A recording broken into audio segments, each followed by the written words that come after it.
Dans une tribune empreinte de reconnaissance et d'admiration, Dr George William Kwesson, président du parti Santé du Peuple, salue le courage et la clairvoyance des évêques catholiques du Togo. Réagissant à leur déclaration du 26 mai 2025 sur le passage controversé à la Ve République, il rend hommage à ces figures morales qui, dans un contexte de silence généralisé, ont choisi de dire la vérité au nom du peuple. Hommage à nos évêques. Chers évêques. J'ai suivi avec grand intérêt votre sortie remarquée en date du lundi 26 mai 2025, en rapport avec l'entrée officielle de notre pays dans la Ve République.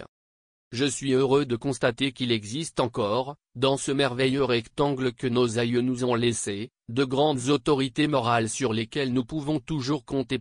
Oui, il est important de souligner la noble action que vous venez, encore une fois, de poser, vous les chefs de l'Église catholique, cette Église qui nous a vu grandir, qui nous a donné nos éducations de base et que nous ne saurions jamais assez remercier.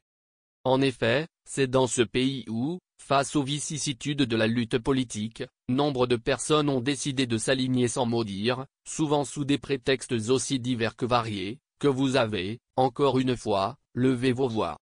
C'est avec des phrases captivantes telles que le 3 mai 2025, notre pays est officiellement passé de la 4e à la 5e République dans un contexte de forte crispation, de lourdeur dans les cœurs et de frustration générale provoquée par des conditions de vie précaires des populations. Ce changement, opéré sans véritable dialogue national, suscite des incompréhensions et fait peser de graves risques sur la cohésion sociale et la stabilité du Togo.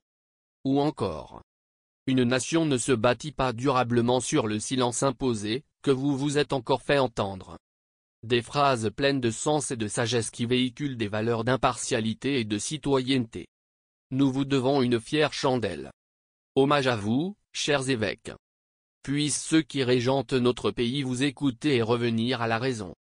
Que Dieu vous bénisse et qu'il bénisse le Togo.